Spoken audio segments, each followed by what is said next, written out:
All right, welcome back to your daily read aloud, The Wild Robot Escapes. It has been a while since any of us have read, me, friends in class, or friends at home. So we are going to review what's been happening. So let me start way back. The robot escaped with Brightbill. They had to go through farm country. They had to escape from the Rico White ships. Then they got into the mountains where they were assisted by Thud. They were assisted by Sprinkles. Went through a hailstorm, had all sorts of trouble. The wolves came back. Then what happened in the water? To escape the wolf, Josiah, what did they do in the water? They kept going, but then the waves got too big, so that then the boat broke that they were in, and Roz went all the way down to the bottom of the ocean, but came up because the whale helped him. Okay, the whale scooped Roz up, brought her back up to the surface. Brightbill came down. They were dropped off at another shoreline, and then they're walking through cities. Okay, now something kind of bad happened at the very end. They saw a train station. Brightbill is saying, Mom, we should just take the train to the next city. No one will know. You get in the robot car, I'll sneak in and hide. No one's going to know. So Brightbill got his mom into the train, and then what happened? Madeline? The door shut and Brightbill was left out. Yes. So let me go back and reread that last couple paragraphs at the very end. Brightbill looked back and waved for his mother to join him. A whistle blew and Brightbill waved faster. Roz had little choice, so she slipped out of the trees and marched onto the platform. "In here, Ma!" Brightbill pointed down to the doorway beneath him. Everything about this situation made our robot nervous. Her survival instincts were tingling. Roz looked up at her son on the roof, and then she stepped through the train door. But before Brightbill could flutter in behind her, the door slid closed and the train began to move. So we are in a predicament here. But our next chapter on page 203 is called The Train.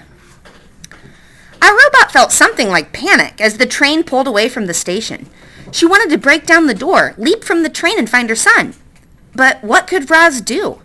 She had to act like a normal robot. She had to pretend that nothing was wrong. The train car's interior was a long, windowless room filled with rows and rows of robots. The robots were all facing forward, all standing still. If not for their softly glowing eyes, you might think they were statues. Some of the robots were perfect and new, but most had scrapes and dents. None more than Roz and Unit 7134.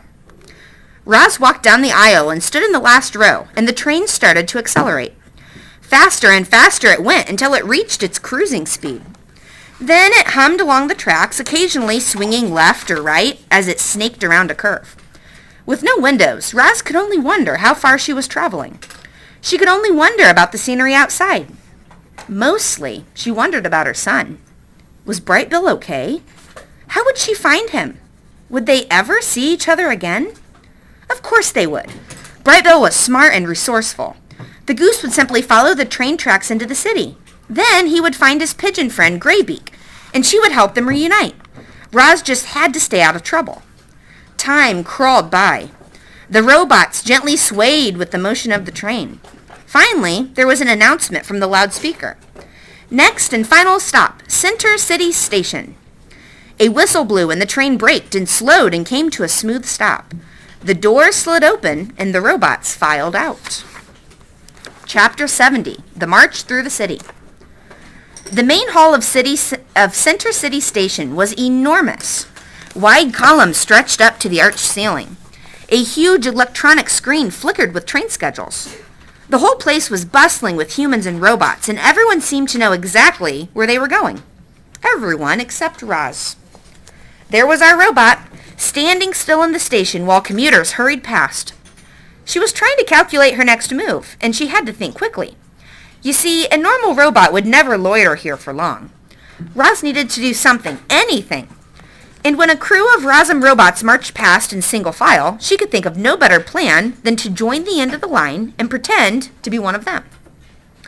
She followed the crew through a set of doors, and suddenly they were outside. The city was a blur of activity. Automobiles hummed down the streets. Robots marched along the sidewalks. Humans talked and laughed and shouted. Buildings towered overhead, and above them, airships buzzed across the sky. Airships. For a moment, Roz was dreaming again about how easily she could get home with an airship. But reality came crashing back when a white triangular ship darted over.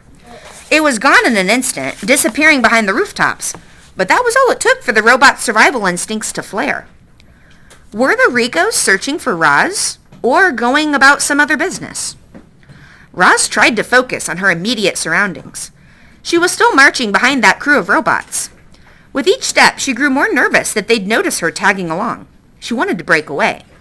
And as they started weaving and shuffling through a crowd of tourists, Roz slowed and stopped, and the robot crew continued on without her. Now, Roz was on her own, but she didn't know what to do or where to go. When in doubt, Brightbill had always guided her north, so our robot set off through the city in that direction.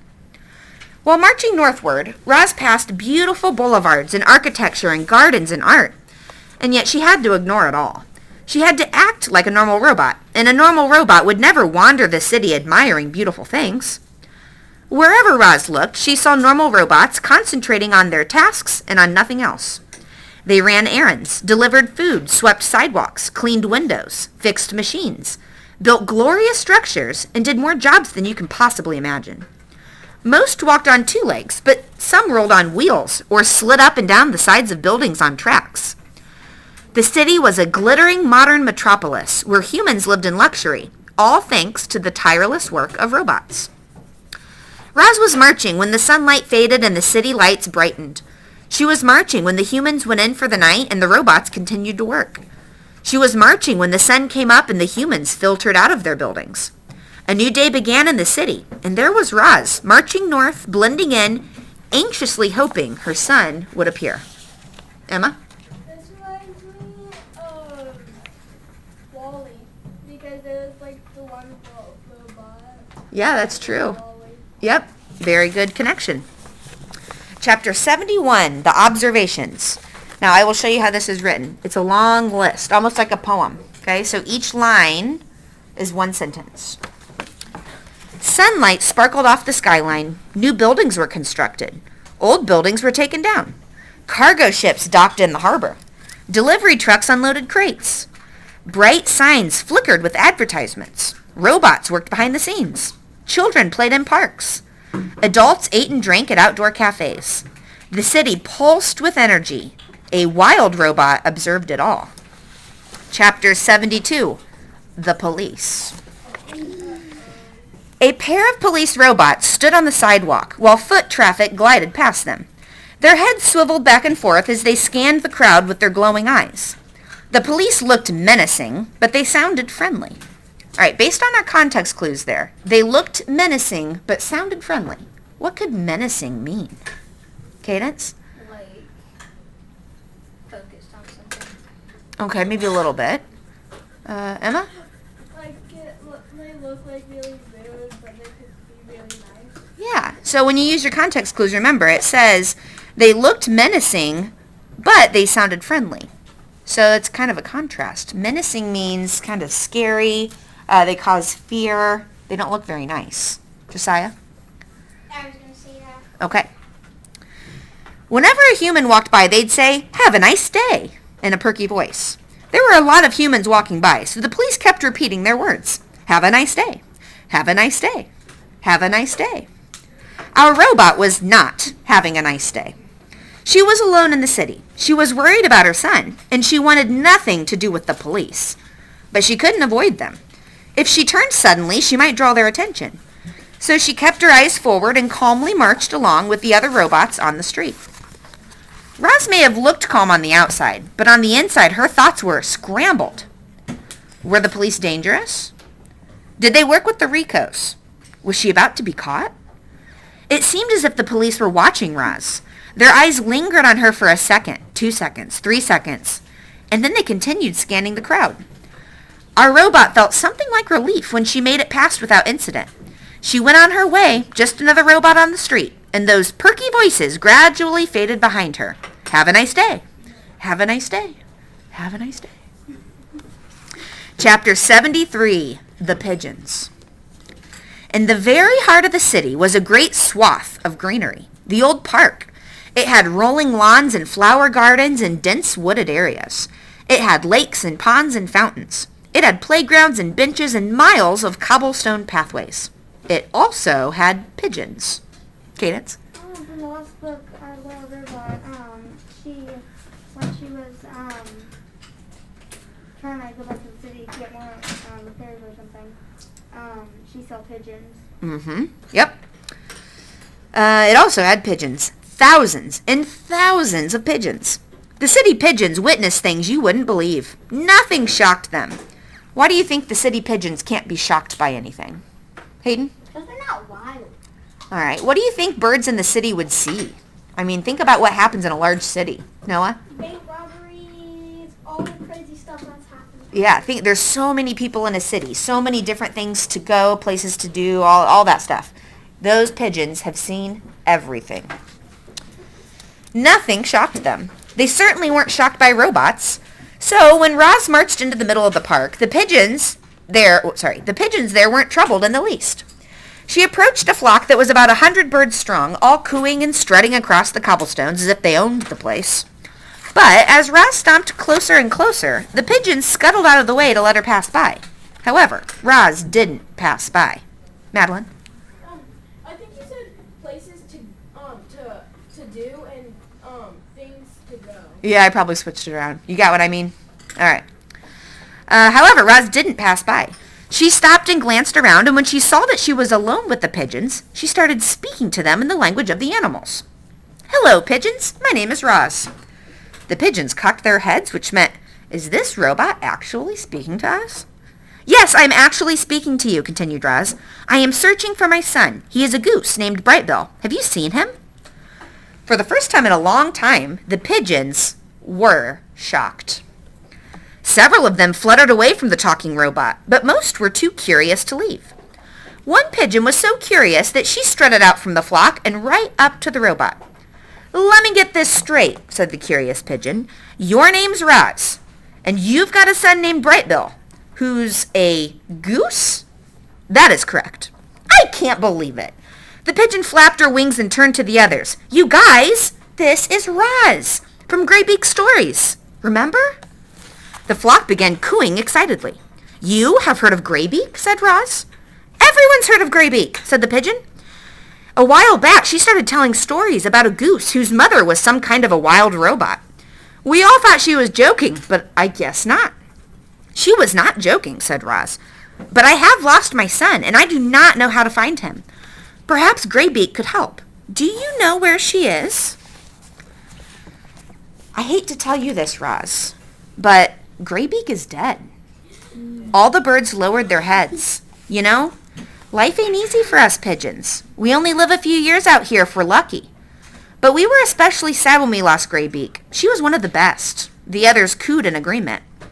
"I am sorry for your loss," said Roz. "I wish I had gotten to meet Greybeak. My son was very fond of her." The pigeon gazed up at the robot with a steely look in her eye. "Any friend of Greybeak is a friend of ours. If Brightbill is lost, we're going to find him." She turned to the others. "You heard me, flock. Hit the skies. And tell every pigeon you see to start searching for a goose named Brightbill." At those words, the flock erupted into flight. Only the robot and the curious pigeon remained. "By the way, they call me Strutter," said the pigeon, fluffing out her chest feathers. "It is very nice to meet you, Strutter," said the robot. "Thank you for searching for Brightbill. What can I do to help?" "You can help by staying put. I want you in this park when we return with your son. Don't hide or wander off or make us go searching for you, too." "Oh, and another thing," Strutter added.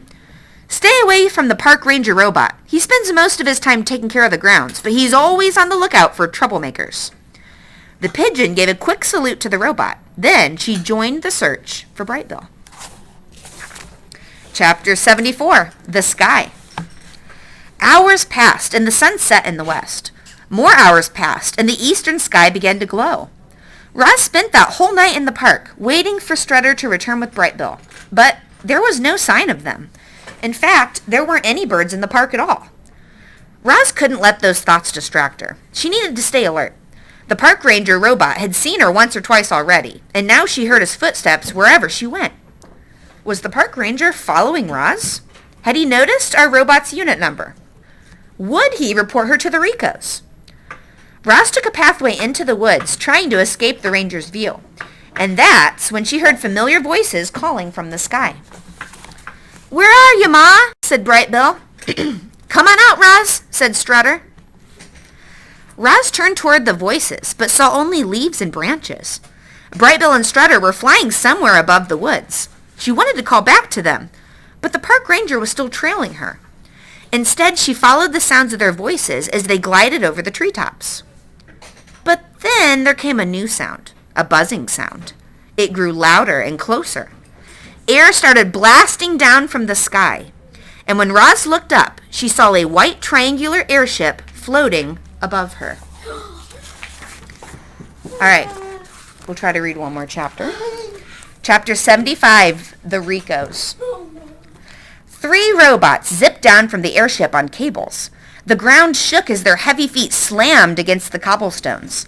Then they stood side by side, forming a wall with their eyes locked on Roz. They were Rico 4, Rico 5, and Rico 6. All right, what happened to Rico 1, 2, and 3? Alex? It got destroyed. Yeah, in the first book, they destroyed them all, right? Angie? What Rico got destroyed last? Rico 1, 2, and 3. Which one got destroyed last? 1. Rico 1 went last. Okay, so Rico 1, he said that more Ricos will come to the plains. I guess he was right. Yep. No matter what, the Ricos will get back their property. Emma? I'm confused, but she went into the airship and was rebuilt and was sold. Why are they still trying to get it? Well, do you think by now Mr. Sharif has let someone know that his robot went missing? Probably. So they know Rosim Unit 7134 is not supposed to be out on her own. So if they find her, they're going to take her back. Zoe? So the kids didn't help. Well, they helped her get away, but they knew at some point Mr. Sharif was going to go, hey, where's the robot, right? He can't not know forever. So at some point, he did find out. Okay. Hello, Rosim Unit 7134. We are the Ricos. Please come with us. The robotic voice belonged to Rico 4. He and his partners waited for their target to come forward, but Roz didn't move. She knew how dangerous the Ricos could be, and so did her son. From somewhere in the sky, Bright Bill's frightened voice cried out, "Run, Mama, run!" So Roz ran. She dashed up the pathway and leaped into the woods. Without crunching a weed, without rustling a leaf, the robot vanished into the thick foliage. The Ricos weren't concerned. They had other ways of tracking her.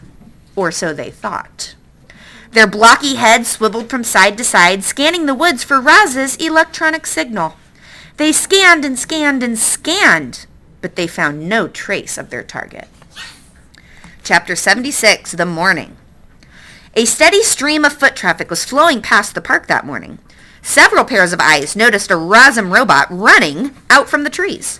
They watched as she looked around and then started marching along the sidewalk with the rest of the crowd. Roz had lost the Ricos back in the woods, but she knew they wouldn't stop searching for her. She needed to blend in with the normal robots on the street. So when she came upon a work crew marching toward a construction site, she tried to join the end of the line. But the crew immediately halted and turned to face her. Our robot stepped backward away from the crew and bumped into a young woman. "I am sorry," said Roz, gently grasping the woman's shoulder. "Get your hands off me! Whose robot is this? There's something wrong with her." Everyone stopped and stared. Humans pointed. Automobiles slowed. There were whispers about a defective robot on the loose. And then the white triangular airship appeared. It floated out from between tall buildings and headed for our robot. Roz lurched forward and backwards again and again, trying to think of a plan, until a voice suddenly squawked behind her. "Follow us, Mama!" Bright Bill and Strutter swooped past, and the robot went racing after them. She wove through the crowd, sprinted down streets, leaped across intersections. Horns blared and humans screamed and robots shuffled out of the way. The birds made one last turn and fluttered into a narrow side street. A group of tomcats were there, lurking in the shadows. They crouched and licked their lips and dreamed of feasting on the goose and the pigeon. Then the robot came stomping up, and the cats hissed and scattered in every direction. Strutter pointed to a heavy circular panel set in the pavement and said, "Lift that up." Roz lifted the panel. Beneath it was a ladder that descended into a deep, dark hole. "Climb down there," said Strutter. "A friend of mine is expecting you." The robot looked from the pigeon to the goose. "Do what she says, Ma," cried Bright Bill. "There's no time to waste." "But how will I find you again?" said Roz. "Just go." All right, now where is the pigeon sending Roz? Noah? Underground. Underground. Does anyone know in the city when you lift those things up, what do we call those and where are they sending her? Chloe? Yes, it's the underground sewers. So that hole they're talking about is a manhole. It's a big metal cover. It's a circle. So if you're ever walking on the road and see a big circle, you could potentially, sometimes you need the right tools. You could lift those up and there's work underground people use, pipes and sewage and all that. So in big cities, sometimes people even live down there. It's not a great life, but it's some sort of shelter. So right now, Roz is heading into the sewers. And our next chapter is called The Underground. So the prediction I want you to think about today, who do you think the friend is that lives in the sewers? Eric? Oh, yep, you've read some of it. No spoilers. Cadence? A rat. Okay, rats definitely can live in sewers. We know that from Mrs. Frisbee. Emma? Mrs. Frisbee is down. Maybe Mrs. Frisbee's waiting. Noah, last prediction. I think it's another pigeon. Okay, could be. All right, so friends at home, thank you for reading with us today. We will see you tomorrow.